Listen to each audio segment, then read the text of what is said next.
IT job కోసం చూస్తున్నారా? ఐటీలో కెరియర్ బిల్డ్ చూసుకోవాలనుకుంటున్నారా? అయితే సమాధానం కోడింగ్ ట్యూటర్. పర్వాలేదులే, భగవంతుడు చల్లగా చూసుంటే శోభనం గదిలో నీ కొంగుముడి విప్పాల్సిన వాణ్ణి. డబ్బుందని రామనని పెళ్లి చేసుకున్నావు కదా. భిక్షపతి, నేను నీ వదిన్ని. కళ్ళు పోతాయా? పోనీ, నిన్ను అనుభవించాక కళ్ళేమిటి? ప్రాణం పోయినా పర్వాలేదు. ఏంట్రా, ఏం చేస్తున్నావు ఇక్కడ? ఏం లేదు నాన్న, పాలేమన్నా ఉంటే ఒక బిందెడివ్వు, నేను కూడా శివలింగం మీద పోస్తాను అంటే నోర్మి అంటుంది. మూసా పోస్తాను వదినా. ఏమా, వాడేమన్నా వాగాడా?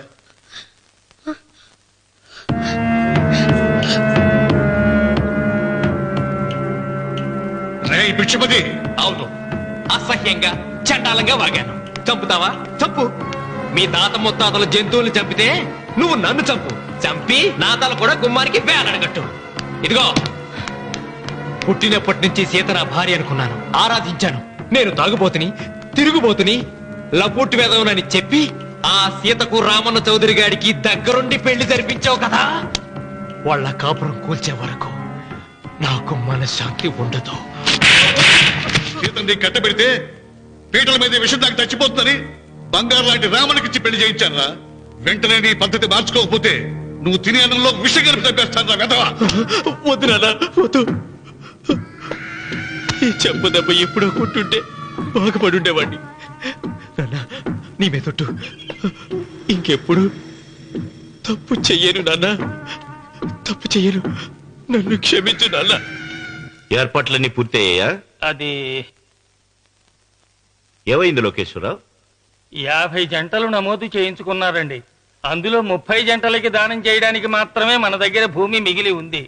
మరి మిగతా 40 ఎకరాలు అంటే మన పొలమంతా? ఈవేళ బాబు గారు, ఎన్ని సంవత్సరాల నుంచి దానం చేసుకుంటూ వస్తున్నారు.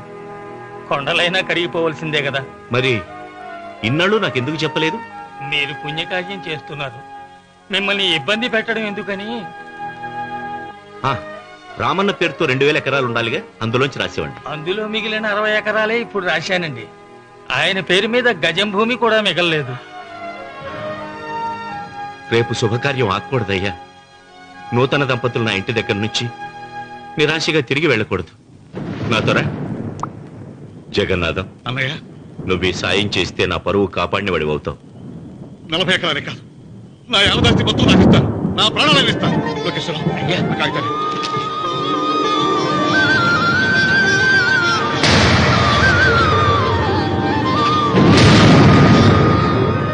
మీ కుటుంబం 10 కాళ్ళ పాటు చల్లగా ఉండాలయ్యా.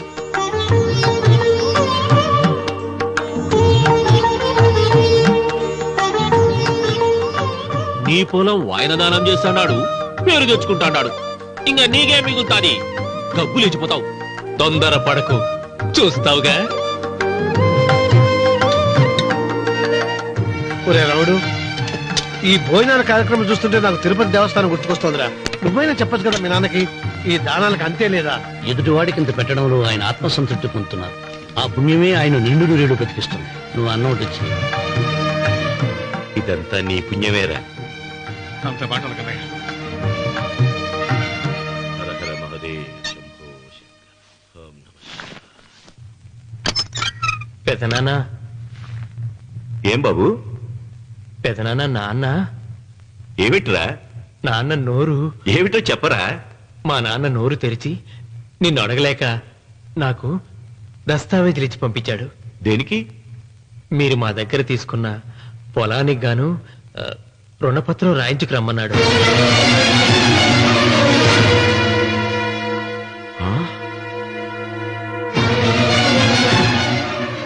నా తమ్ముడు రుణపత్రం అడిగాడు. అయ్యో, సంతకం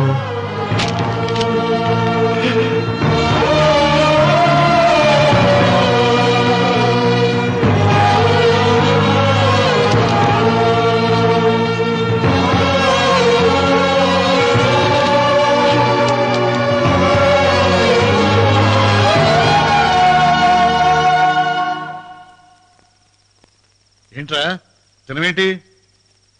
ఓహో, అన్నంలో విషం కలిపి చంపుతున్నానని భయపడి చస్తున్నావా? లేదురే తిను ఏంట్రా? నాకేమైంది? నువ్వు అన్నంలో విషం కలిపి నన్ను చంపుతానన్నావు కదా, ఆ పాపం నీకెందుకు అంటగట్టాలి అని నేనే నా అన్నంలో విషం కలుపుకున్నాను నాన్న. పొరపాటుగా పళ్ళాలు మారాయి. నాన్న ఎలాగో చచ్చిపోతున్నావు కదా, నీకు రహస్యం చెప్పనా? ఇంతకు ముందే మీ అన్నయ్య చేత దొంగ దస్తావేజీల మీద సంతకం పెట్టించుకున్నా.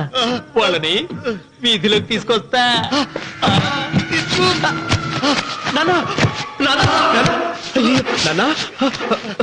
ఈ రేతో నీకు చెప్పాక నేను ఎందుకు బతికిస్తాను?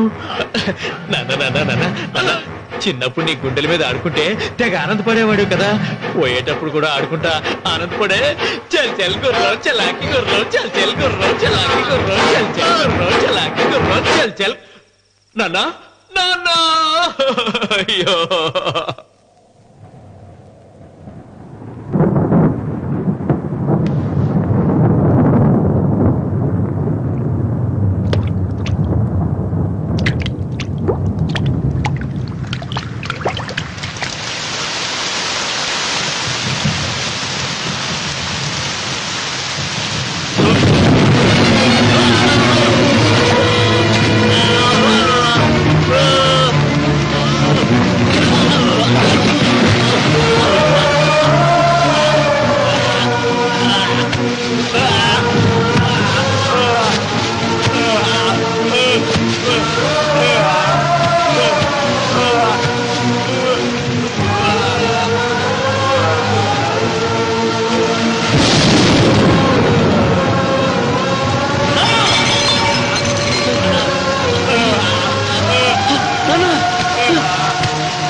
తొందరగా పోయిరా.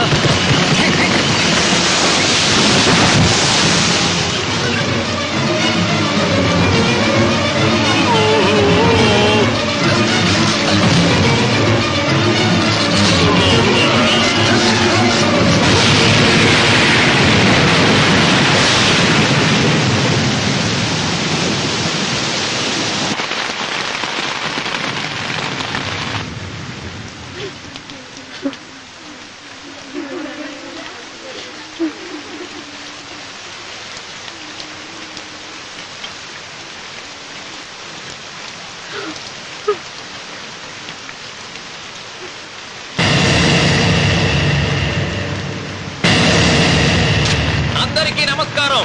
ఇది మా పెదనాన్న సంతకం పెట్టిన దస్తావేజు. అక్కడ మా నాన్న లేడు, ఇక్కడ మా పెదనాన్న లేడు. కానీ మా పెదనాన్న మా నాన్న దగ్గర 50 లక్షల డబ్బు, 40 ఎకరాల పొలం తీసుకున్నాడు. ఏ లోకేశ్వరరావు చెప్పు. అవునండి, నేను సాక్షి సంతకం చేశాను. ఈ అప్పు ఎలా తీరుతుందో ఆ ధర్మాత్ముడి శవం అక్కడి నుంచి తీసేలోపు చెప్తే బాగుంటుంది. భిక్షపతి మతుందా నీకు? ఇదేనా అడిగే సమయం? ఆయన తగలబడిపోతే ఆయనతో పాటు ఈ నిజం తగలబడిపోతుంది. మా అన్నయ్య ఆ ధర్మాత్ముడు రక్తం పంచుకు పుట్టాడు. ఏమయ్యా లోకేశ్వరరావు, మా అన్నయ్యకి మిగిలిన ఆస్తి ఏమిటి? ఈ ఇల్లు తప్ప ఏమీ మిగలలేదండి. సరే, 40 ఎకరాల కింద ఈ ఇల్లు పెట్టుకుంటాను. మిగతా 50 లక్షలు ఎలా ఇస్తావన్నయ్యా? ఏంటో నువ్వు మాట్లాడేది? మా రావుని ఒట్టి చేతులతో నడురోడ్డు మీద నిలబెడతావా? సరే, డబ్బు వద్దు, పొలం వద్దు, ఒక్కటిస్తే చాలు. ఏంటది? అది సీత దగ్గరుంది. అది ఇస్తే 50 లక్షల బాకీ రద్దు చేసుకుంటా. సీతారత్నం పుట్టింటి వాళ్ళు పెట్టిన 7 వారాల నగలున్నాయి. అవన్నీ నాకు ఇచ్చేస్తే నేను సరిపెట్టుకుంటాను.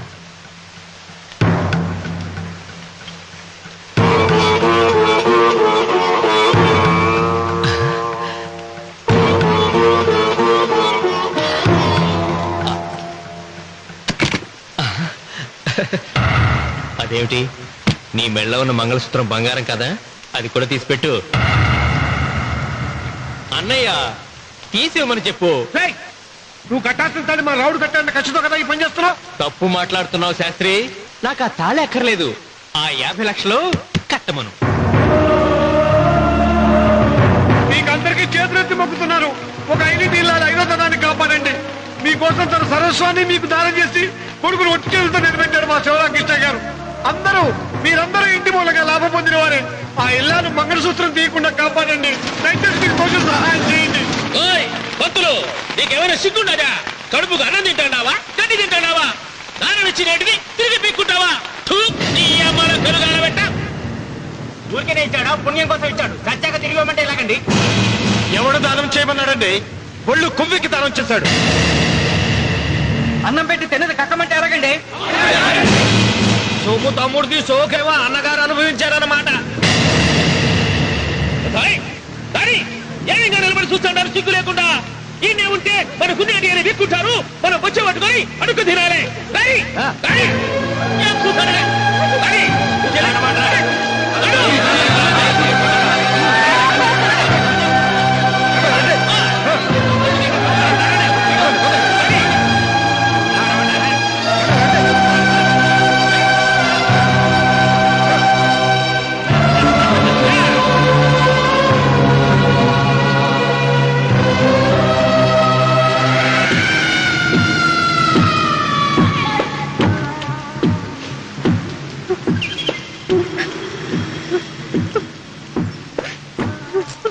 అమ్మ సీత,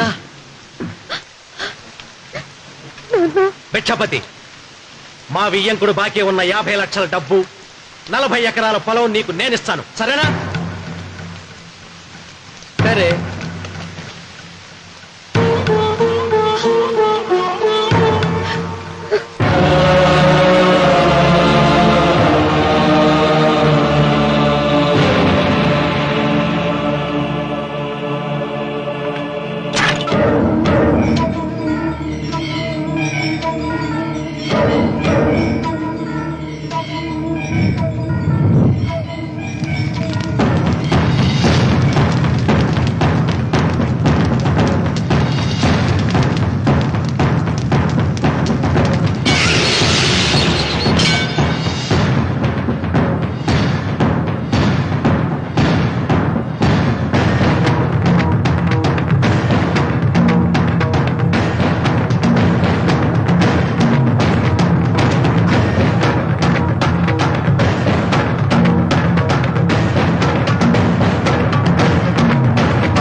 దేవుడా?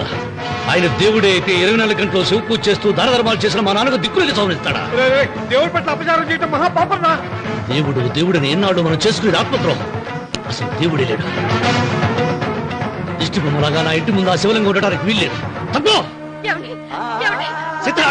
మీరు ఆ శివలింగం జోలికి వెళ్తే నా ప్రాణాలు తీసేసి వెళ్ళండి. నా భర్త దేవుడికి అపకారం చేయడం ఈ కళ్ళతో చూసే కంటే మీ కళ్ళ ముందే చచ్చిపోతాను. నన్ను చంపేసేయండి. నీకు ఇంటి ముందు శివలింగం దేవుడా, నాకు మాత్రం నల్లరాయి. ఈ రోజు నుంచి నేను ఈ వీధి గుమ్మం నుంచి నడవను. ఆ నల్లరాయిని కన్నెత్తి చూడను. ఆ పెరటి గుమ్మమే నాకు వీధి గుమ్మం. ఇది అంగీకరిస్తుంది. నువ్వు నమ్ముతున్న దిష్టి బొమ్మ కోసం కాదా, నీ కోసం. లక్ష్మి వచ్చింది. ఇంకా సీతారాముడు. భిక్షపతి గారు తీసుకున్నది 40 ఎకరాలని, మిగతాదంతా కుట్ర అని, ఆ కుట్రలో నాకు భాగస్వామ్యం ఉందని రామన్న గారికి తెలిస్తే నన్ను చంపేస్తారండి. డబ్బు చూసేసరికి ఆశ పుట్టిందా? ఇదిగో ఈ సంగతి ఎవరికైనా చెప్పావో కోసేస్తా. భిక్షపతి, నువ్వు నాశనం అయిపోతావురా, నాశనం అయిపోతావు.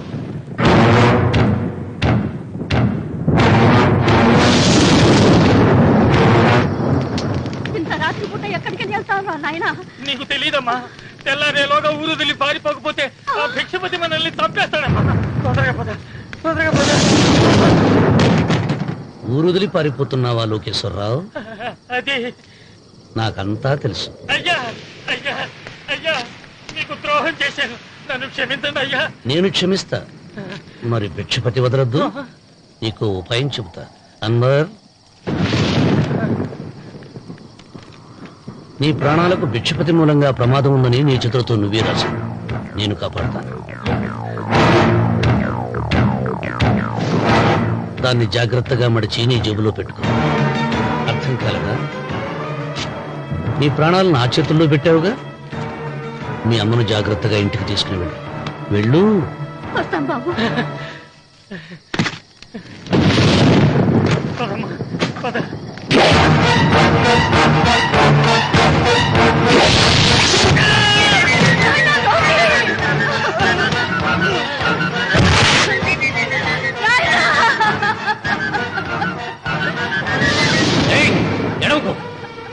ఎడవకో.